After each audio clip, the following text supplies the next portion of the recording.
When you visit your local fast food restaurant or department store, do you see a veritable army of employees replaced by self-service machines? Soon, this increasingly common sight will be seen throughout the entire country. These jobs, traditionally thought of as the bastion of minimum wage, have been steadily decreasing in number due to one common reason. It may no longer be possible for companies to afford them. The state of our minimum wage has been a sensational topic in the news lately, and it is hotly debated as to whether or not the minimum wage should be increased or kept the same. In 2014, local politicians and voters increased Seattle's minimum wage from $9.47 to $15.45, a highly significant change. This increase in the minimum wage presented companies with a dilemma.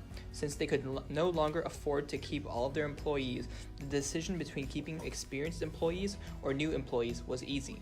The experienced workers received a higher pay while the newer employees were laid off. Now, presented with both amounts of poverty and the possible results of minimum wage increase, we are presented with a problem. Should the federal minimum wage be increased to $15? Currently, the minimum wage is in a delicate position. If the minimum wage were to be increased, a significant loss of jobs within the workforce would be a very likely outcome, along with further cascading effects, such as increasing in the cost of living as well as real estate. As workers in a city begin to be paid more, the cost of living in that city would increase.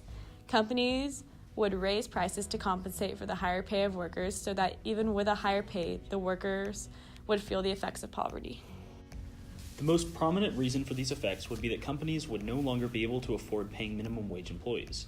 Profit margins would decrease or even completely disappear overnight, leading to companies being forced to lay off employees or increase the price of products. Some companies may even be forced into doing both. In addition, lower-skilled adult workers would be crowded out of their jobs in favor of better educated and younger employees. Finally, workers would still be underpaid, which can be seen in Seattle. When workers were paid more, companies forced them into working less, which actually lowered their weekly income.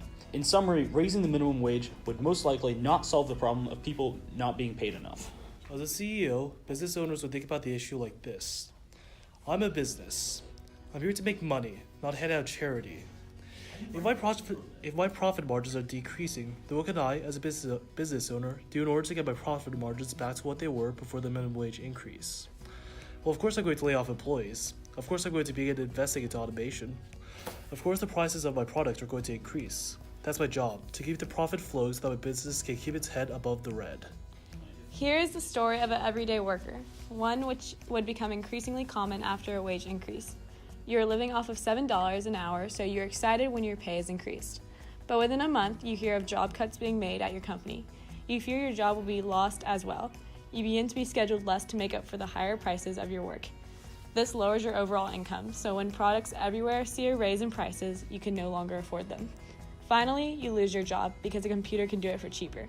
As you can see, though proponents of a $15 minimum wage act as the champions of the people, they are causing everyday workers more harm than good. Amazon would have the most to gain from an increase in minimum wage. They have heavily invested into automation, their competitors have not. An increase in the minimum wage would have little to no impact on Amazon. They have entire warehouses operated by autonomous robots, and what warehouses that are still operated by employees could easily be automated as well. Amazon's largest competitors, namely Walmart, have not put the same level of investment into automation, meaning that Amazon could potentially force Walmart out of the market. Look at the Washington Post. They observe a negative relationship between the minimum wage and poverty.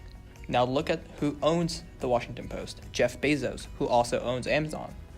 This is a prime example of a company using the regulatory hammer in order to drive out competitors. The minimum wage is an example of a price floor. As you can see here, when we raise the minimum value of pay, it creates a shortage of workers. The demand for elastic regular consumer goods would go down as prices of goods go up. The supply for goods would then go up, causing a surplus of regular goods. This would negatively impact the economy in the long term, reversing any positive short-term impacts. To many people, a proposed increase in the minimum wage may seem positively rosy. This is understandable. After all, the more money the better, right? But once you look past the surface, the situation becomes much more complex and much grayer.